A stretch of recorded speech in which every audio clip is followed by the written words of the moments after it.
On today's episode of Gathering the Kings, 60% of athletes within 2 to 5 years of retirement are having major financial issues. And that's the conservative number. They go as high as 78% of NFL players are having massive problems with their money. And I saw those numbers. I'm like, oh my, I was blown away by that. Like, that is a problem. Whoever the advisors, the accountants, the attorneys, the financial advisors, real estate advisors work with these athletes, 60% of them are failing. Yeah. So that was a light bulb.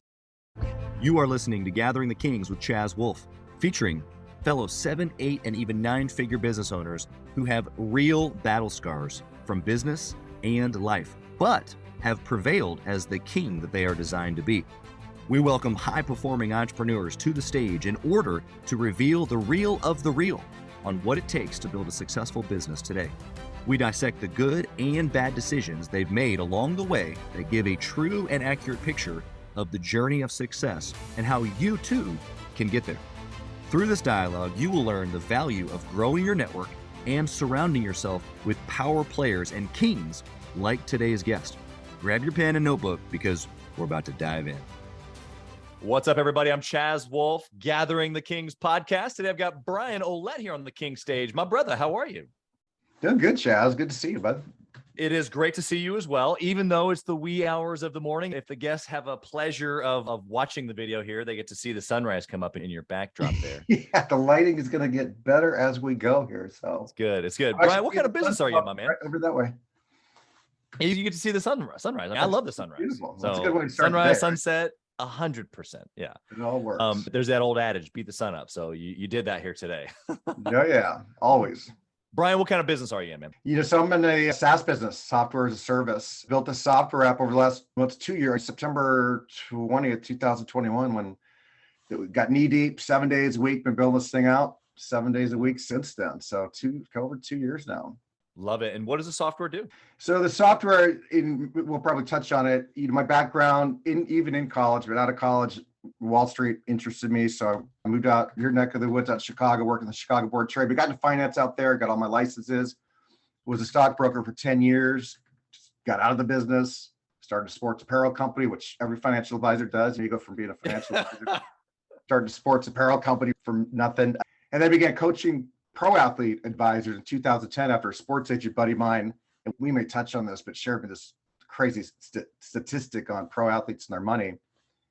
Coached for 10 years, and as things evolved in the 2017, 2018, I began to uncover something specific about client development, and the software has pulled all that. Yeah. And so specifically professional services, you're bringing not only clients together, but referrals and all kinds of fun stuff for professional services. And so I'm sure we'll get into more, like you said, but at this stage in the game, like you've had several careers along the way, several businesses along the way, several ideas. You've been extremely successful.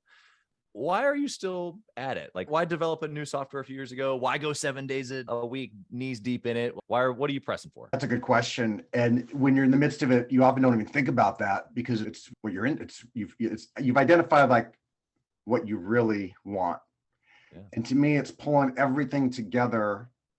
Everything. So all my experiences, even in college when I was cold calling for stockbrokers in the business and learning about the business, working on the Chicago Board of Trade, watching the trading and how everything worked, and then getting out of the business for a while, doing something completely different, but still very relationship driven, all about that. And then going back and now coaching these pro athlete advisors. Many of them were former athletes, Olympians, Super Bowl winners, turn advisor, all this. Everything starts to come together. And really what the software is, everything coming together from what I've learned on all sides of the desk. Yeah. And then being a client too, and seeing all these things. Yeah. And that's really the seed of the Ask My Advisor method, the method that we discovered, working with these pro athlete advisors, and the importance of a center of influence relationship, and the importance of the Pareto principle. Just each year, 80-20 rule, just to me, is more in my face. Like when everything, I just start seeing, it's like Rain Man, right? You start seeing you see things a little bit differently.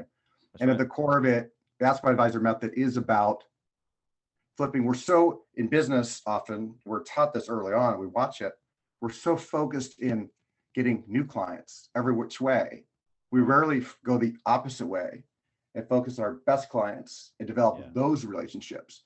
Yep. And the Ask My Advisor method, that's 100% what it's about. So if you're going to ask me what's distinct about it, it's the focus on your best clients, the ones that are giving you 80% of your revenues. We're all about them and their circle of influence. Yeah. Yeah, I love that. And you're 100% right. There's this huge emphasis on sales and getting a new client or getting a new project or getting a new deal.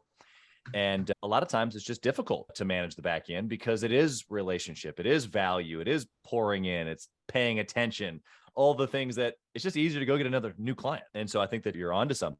I think that the client experience, as well as pressing into those relationships, actually is where the money is. In sales, in the sales process of sales training, it's the money's in the follow-up. It's the same thing.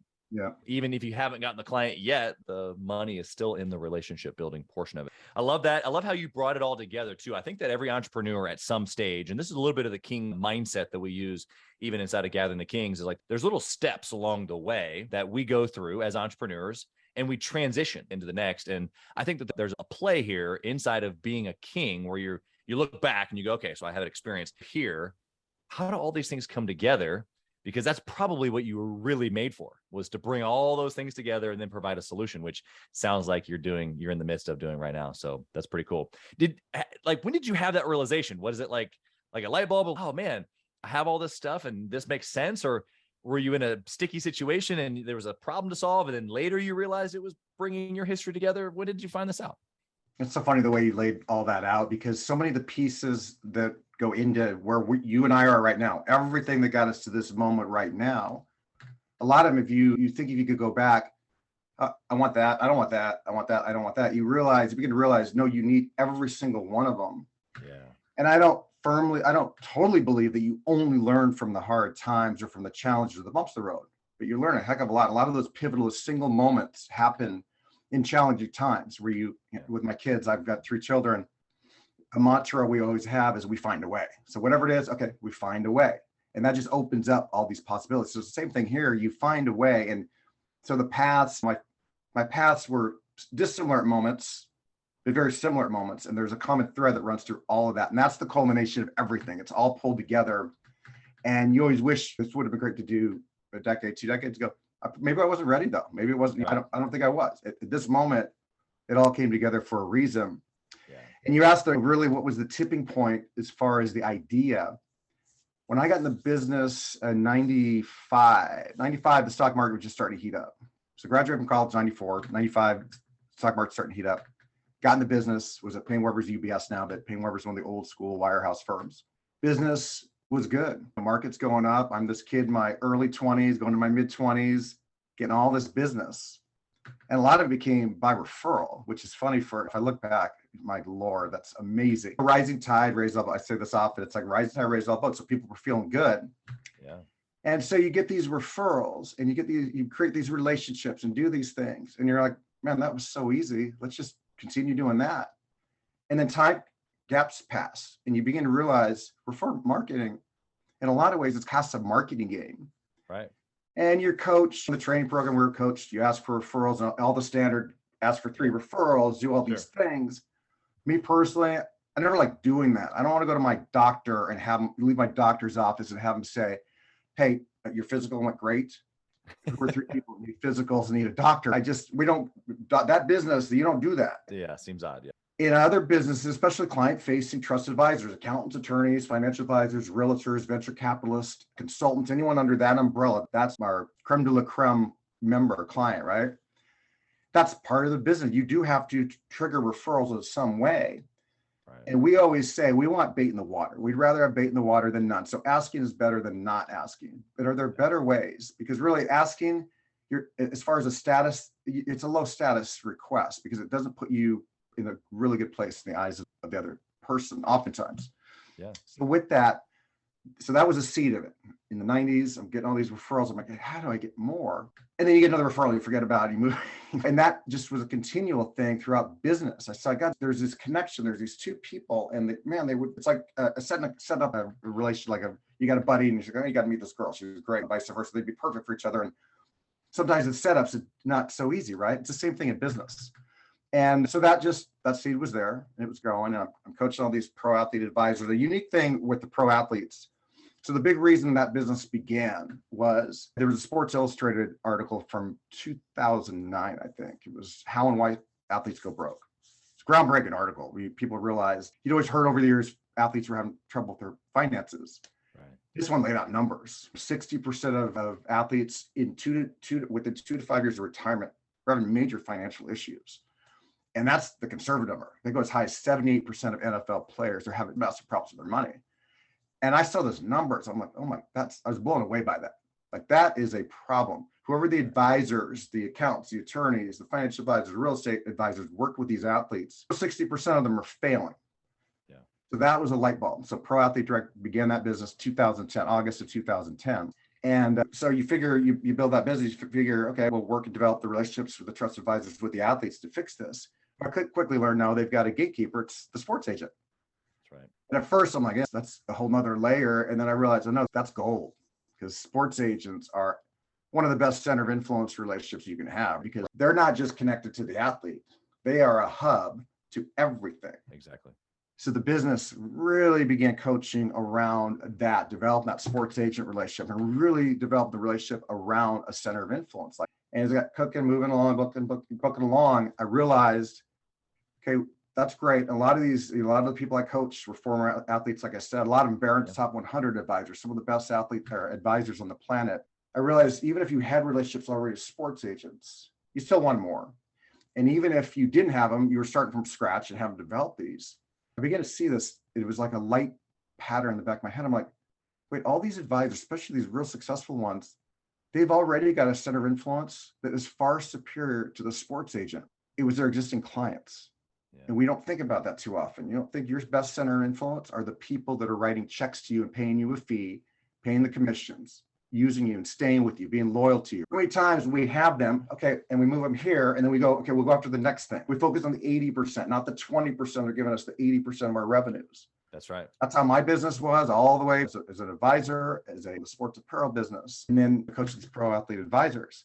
And that was the light bulb moment. It's actually the conversation I had. And the book, about the book we've got coming out, Referral Secrets to the Elite Trusted Advisors, going to print very soon. The catalyst of that was in 2019.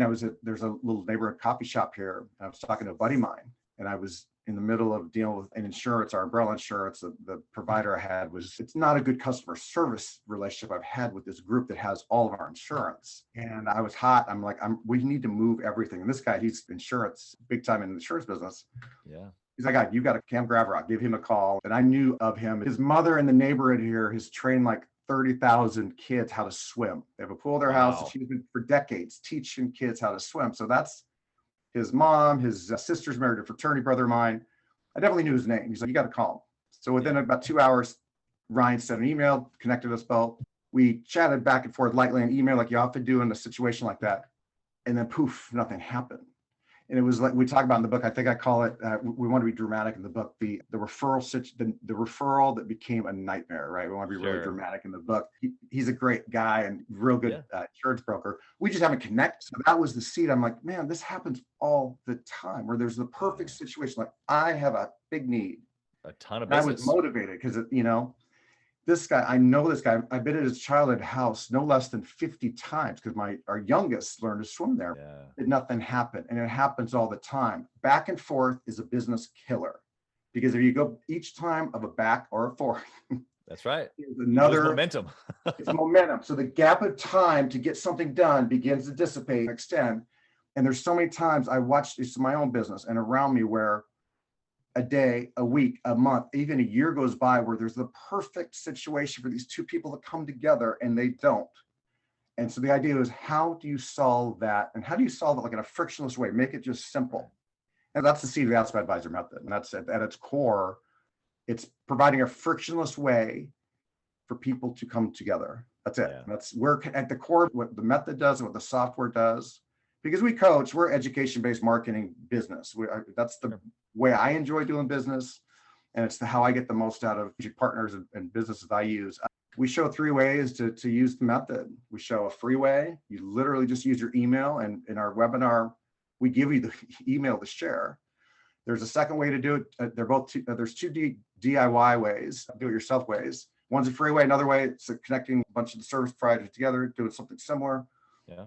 Or the easy button, the done for you way, which for some reason we prefer that one the most. I don't know why. Call me biased. Yeah, exactly. And it's the software. 15 minutes, you can be live, have all this done for you, push a button and you're ready to go. I love it. That's really the core of what this is focusing more on the clients that not only are giving you the bulk of your revenues, they've earned it. They deserve to have a premium service from you as the advisor. I firmly believe.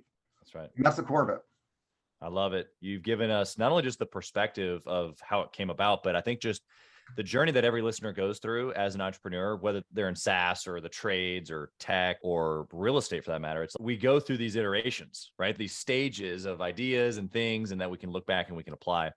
All of that mixed with the current client is your most important client, or at least the ones that are like really going back and forth with you and providing probably just as much value to you as you are to them. I'm huge on real estate. Exactly. Yeah. I'm huge on relationships and pressing into that. I think that the listener, if I could impart one thing, when I was in their stage of business, I didn't think the relationship was that important. I didn't think it wasn't important. I just didn't know how important it really was. The 80-20 rule is all about it. I just was working hard. I just was getting another sale. I was just getting another client. And I think that the service that you're providing, even just the done for you solution as a software, if they can make it easy to press into the work I've already done, geez, you want to talk about good solutions. I want to know, as you've been building this, you can go back into your history and some other things that you've done as well, but specifically with this business, if you can, what's a good decision that you've made that you can look back and go, I'm glad I did. That's kind of 80-20, because I feel like sometimes I'm focused on the 80% that's not getting done and not the 20%. Right. Exactly. That's a good question, because I think sometimes we don't look at that enough. We look at, man, I need to be doing this and this. It's, wait, no, this is really good. And use that to build on. Yeah. I think the idea of, to be honest with you, I think the simplification, I think there's great ideas all around us. And there's great ideas. The next Tesla car, that was an idea, right? That was something different. They do selling a car in a mall you never dreamed was possible. Right. And when Elon found out recently, he didn't start Tesla. He came in after it was already developed. But he's the one that's taken it to where it's at now. What would be if you and I are starting a car company? Typically, the reflex is, let's go talk to Ford, GM, Toyota, see what they do, and it's just a little bit more of all that. I'm pretty convinced if Elon's sitting with us right now and you asked him, he's, no, I didn't look at that at all. I never even looked at what they were doing wrong, and we're not going to do that. Because they completely shifted an industry that did things that no one ever thought was possible. Buying a car, our online checkout is literally like it's like going to Amazon, right? It's that easy. Yeah. And so those type of ideas, the good ideas, it's what are you doing? What's the distinction? I think so. On our end, back to your question, I got sidetracked. That story always fascinates. Right. You've done. I'm gonna guess that you're gonna segue into this one thing that you've done like this. It's an electric car. Actually, I really want to tell you, man, forget the software. I got this car. Yeah. It's really cool. But I do have an electric scooter I've been riding around town. I got it for the kids, and I've been riding it more than they have been. So those things are fun. They're really fun. Yeah. So to be honest with you, so simplifying. Yeah. So this, I am coming around on this thing. Yeah. Tesla simplified the process. There was no hang. There's no back and forth. It's online. They simplify. You literally do it online. All these things. If you were to ask me, like, what's one of the best things at Ask My Advisor software we've done is simplifying this thing down. And we've taken extra time to build the infrastructure to where we say it's third grade simple to operate. Because all the great ideas out there, they don't matter if they don't get put to use. So we wanted this thing to be fill in the blank, hit publish, and you can be running with it. Because if something gets shelved, it doesn't matter. It doesn't matter if it's the greatest idea in the world. If it gets shelved, it doesn't get used. It doesn't mean anything, right? Yep. And the example I've used, I think you and I have talked about this before, my mom with texting. She was it's funny because she had a cell phone really early on, like for emergencies, like way back in the day. And for whatever reason, texting took forever. My brother and I would just hound her. So, Mom, it's so easy. Literally, you do this. Yeah, I'll do it. Took her a long time. Finally, hit the tipping point. She does it. She's a great texter. It's tightened up our word communication way more than we would have, because I don't call anybody. And so that's a simple technology that it took a while to get you put to use, and then you use it, and it's a life changer because think about the communication we had, just for my mom and I have that we wouldn't have had without her texting. It's the same thing here. So the core of the software, we want everything so simplified, and everything we do we are trying to eliminate steps in every single thing we do with the software and the system. It's crazy. The infrastructure, the back end, we're doing things a little bit differently. So we're talking to a lot of large enterprise clients to bring into the system and single members and all that way. So we want the infrastructure built in the beginning to handle one member or 1 million members no differently, right? Yeah. So that's been a big change. Everything, when we find a way to eliminate a step that someone has to use, it is gold. And that's what it's about, simplifying it down to where it's literally within 15 minutes, third grade simple. You can push a button and be live and have this thing put to use. So if you're asking me, so back long-winded answer to your question, I think it's the idea that's become crystal clear to me: simplify, make it crystal clear, make it black and white, so it's easy to implement. And really the result there, the implementation, is the usage.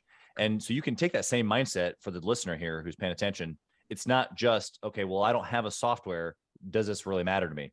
Yes, you have systems and you have processes, or at least you should, in the place for hiring, in the place for the actual work, whether you're building a deck or you're doing marketing or whatever it is that you're doing in your business, there are steps. And I bet you there's 17 when there only needs to be 4. And even back when I was training salespeople hundreds at a time years ago, it was like, there's all these things you do in a sales call. No.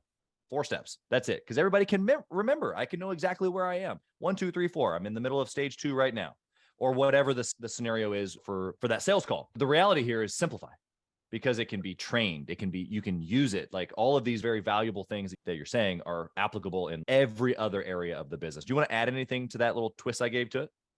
No, I love that. It's simple frameworks, right? You want a simple framework. So in the middle of me talking to you, I know I can always refer back to, okay, this is where I'm at. This is where I'm at. Went off on this tangent, but I'm here. I'm following this pattern, following the system. I think systematizing like your business in every way, because there's so many ways we can do it, and we don't. We forget about, I got to do this. And sometimes the having to do this doesn't get done because you have to do this. Right. If you have systems in place, that's automated. And one of our sayings has been, literally from the get-go, because this is the beautiful thing about SaaS, about software as a business or as a service, is and I know I've gotten deep into this space the last 2 years, barely knew what SaaS was going into this, and knee deep in this now and know the industry.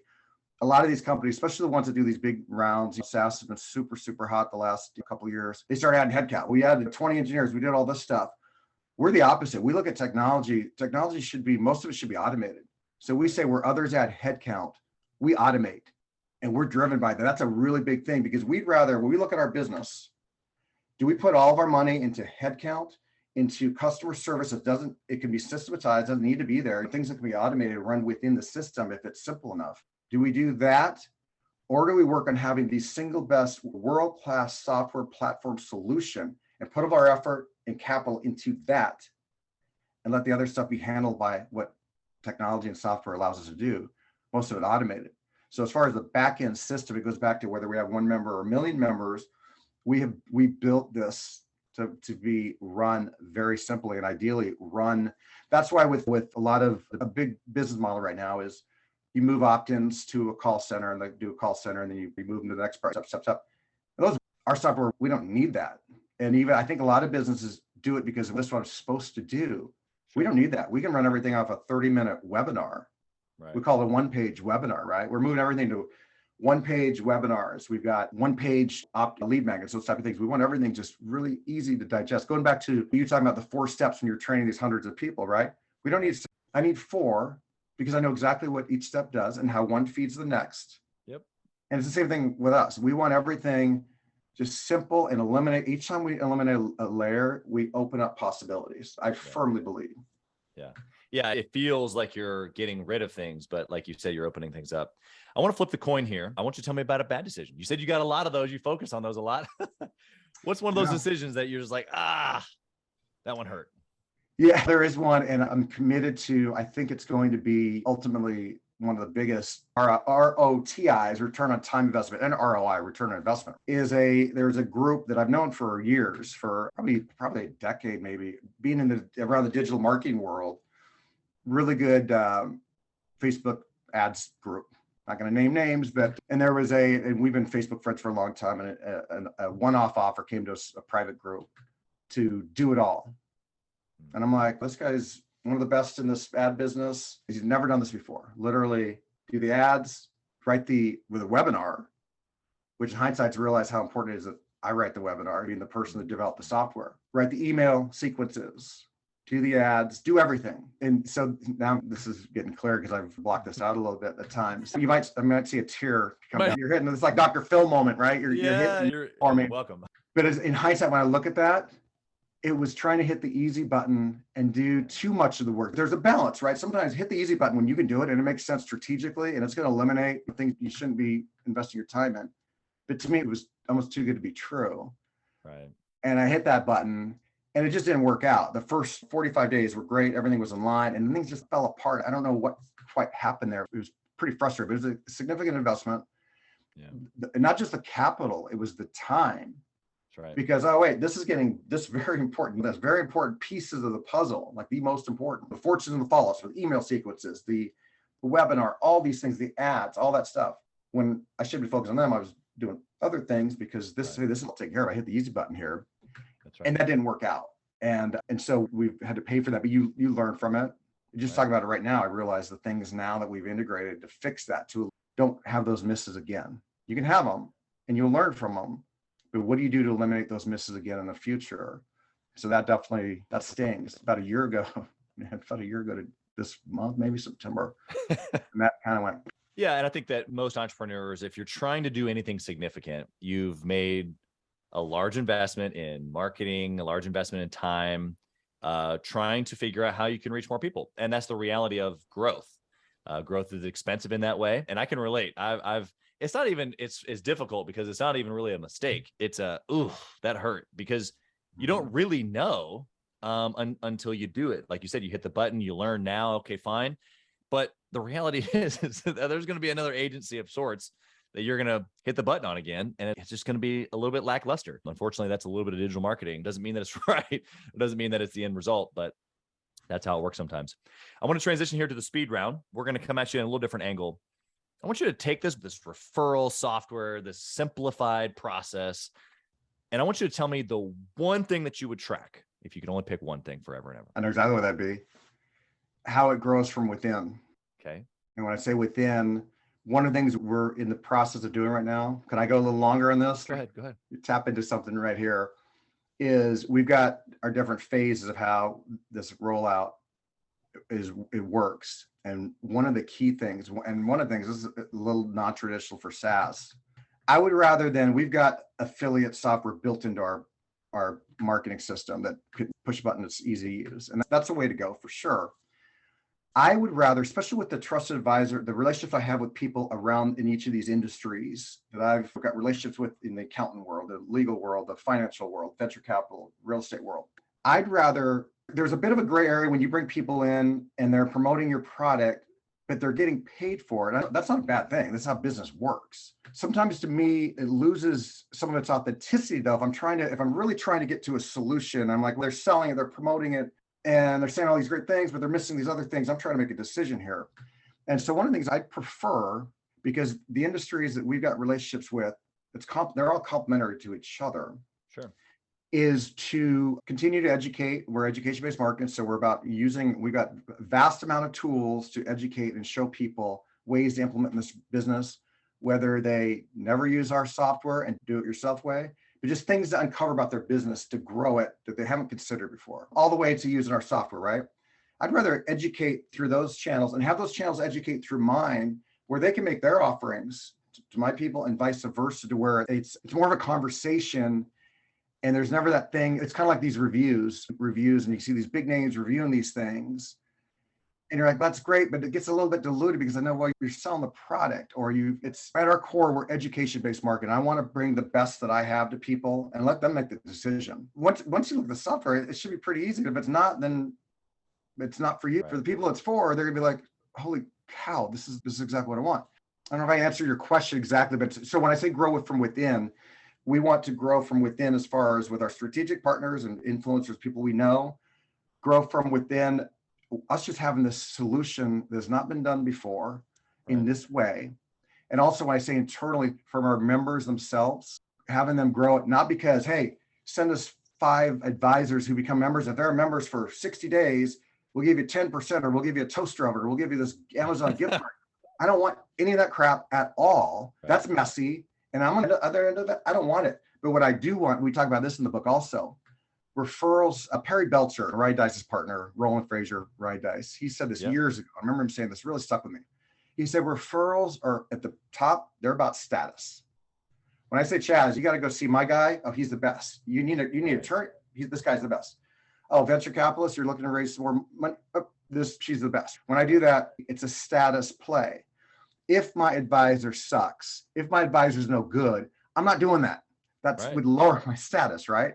But if I like my advisor, or even better, love my advisor, I want to share them. It's about stats. It goes back to like our caveman brains. We talk about this in the book, the crocodile mind, like if I could take you to a watering hole that nobody knew about, we were cavemen and cave women, my status went up. It's the same thing here. So when I say grow from within, we've set our shopping cart up. It literally used to just be for single members. Advisors come in, they could just do the webinar. That's a prerequisite. You can get access to the software, and then you can buy your single membership seat. Now we have the 3 options. One is a single seat.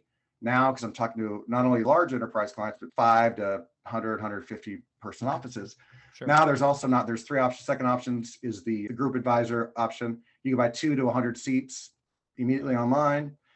Third prize enterprise option, 100 to 1,000, 10,000. That's when I do calls. But when I say grow from within, we've got a real good opportunity. We continue to bring a very good service that delivers. Yeah. These people will be sending, all these advisors, a lot of them have partners. They got people that work in the office. If I'm a financial advisor, I want a reason to reach out to my mortgage broker or my real estate agent. Oh, by the way, check out this Ask My Advisor. So now the idea of growing from within has become very strong the last 6 months due to a couple of things that have happened just watching this. So if you're asking me the single thing, it'd be the growth from within, because that to me, that means it's real. It's real. And you didn't have to pay for it, although we pay for it in different ways by building an experience and making sure the product is right. But I think that answer actually is in tune with just really how business is transitioning, even in today's world. I think that we've come out of 20, 30, 40 years ago, this like very aggressive sales, like in your face, commission breath type of feeling. And then we're just coming out of this like digital marketing, promise everything, really big carrot, get you to push the easy button, hardly any execution on the back end, a lot of disappointment, into this, hey, let me just focus on actually doing what it is that I say I'm going to do and let the chips fall where they may. Yeah. Because that's really, in essence, what you just said is like, okay, if it's so good, it should grow. And that's exactly how we feel about our podcast, about the Gathering the Kings mastermind group. It's the same thing. Like, of course, we've set up systems for people to be able to refer, but it's like, man, if people are getting value, like you said, they're going to talk about it, period. No doubt about it. It's a status play. I love it. What book would you recommend to a 6-figure business owner, Brian? It's fine. I keep going. This is old school. I keep going back to this. The Think and Grow Rich, Napoleon Hill, is just not only the books. So I got a lot of mom stories. I feel bad for my dad here. We were just with them last night at my daughter's basketball game and had dinner with them. But the first book, like in high school, was the first time I ever had summer reading. I get to high school, I'm like, wait, we got to read 3 books this summer? I've never had to do that in my life. Right. And so anything for me, I don't necessarily like being force fed things. So I always fought reading books. But Think and Grow Rich, my mom it was a radio show that they talked about it. And I remember coming home, there was a note on my bed with Think and Grow Rich sitting on my bed. And that was the first book I literally on my own went and read. I was 17 at the time or whatever.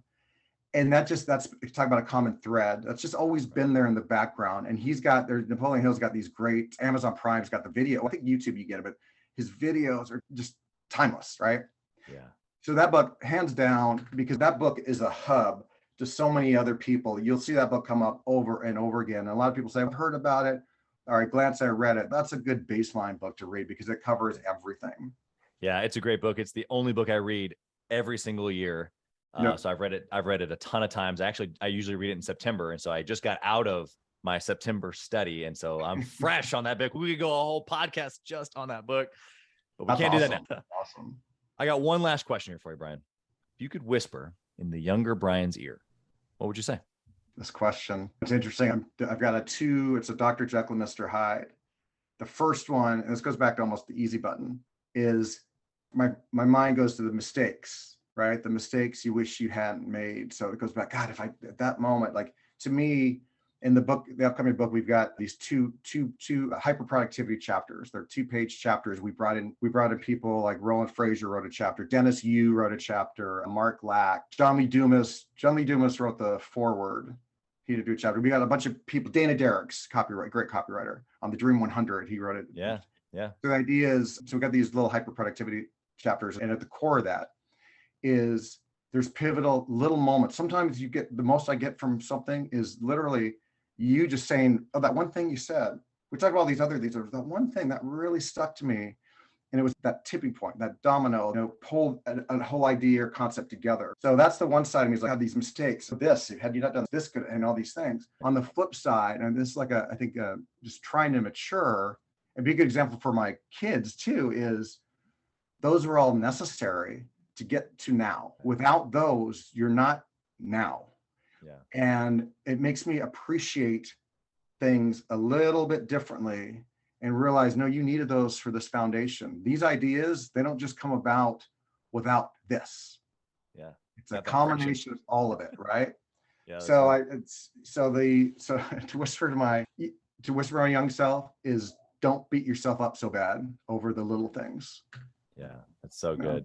It's good perspective. It's things that you don't know until you know. You've been incredible here today. I want to know how the listener can connect with you. How can they find you on social media? Is it a website? How can they find the book? Just do a quick drop here for us on how they can find and connect with you. Yeah, so askmyadvisor.co is the domain, not .com. So .co is the main domain. So that's the main domain where you get access to the webinars, and we have some lead magnets on there and those type of things. I'm trying to the best way. Typically for the podcast, I'll give a link to Chaz Wolfe. So it's tip, TIP, Yep. .askmyadvisor.co/Chaz Wolfe. All together hyphenated. We'll do it both ways. And that could just be a recap on this that we talked about. We've got the book coming out. Hopefully when this podcast goes live, that book is out because I'm late. I've got some people, not my publisher. I don't know. Steve Gordon. I think Steve Gordon, Unstoppable CEO. I've heard, yes. You're aware of him. So he's a publisher. He's great. I've known him for years. And then talk about time wise. There's a perfect example of somebody in the midst of this. He came about, he's on the book side now of the business. And he just literally, our last call about 3 weeks ago, he's like, Brian, this is not only costing you money because it's not out, you're hurting people by not getting this. Because originally we were just using the book as a lead magnet. And as we got into it, we realized, okay, this book's actually pretty good. Yeah. I love that. So on that link, the tip.askmyadvisor.co/Chaz Wolfe, we'll have it where you can get on the waiting list for the book or buy the book if it's on there. And then other information we talked about, just so it's an easy reference point. I always know when I see podcasts, I want a reference like to go to because I want to go back to the stuff. So you want to create a simple, easy process? Is that what I heard you say? So I don't know. Let's talk about this. Let's go complicated. Let's make it muddy for everybody. In all seriousness, Brian, you've been incredible. Thank you for waking up early. I can see the sun now. It's in full effect. You can now go about your day. You've spent the early morning hours with us. So we appreciate that. Blessings on your family, your business, your book coming out. Thank you again for spending your time with us. I love it, man. Thank you, Chaz. Thanks for listening to Gathering the Kings. We hope you got a ton of value today and learned a thing or two about taking your business to 7 figures and beyond. If you desire more and want a community around you to help you get there, I want you to go to gatheringthekings.com. That's gatheringthekings.com. And I want you to apply for our next Becoming a King 90-day intensive.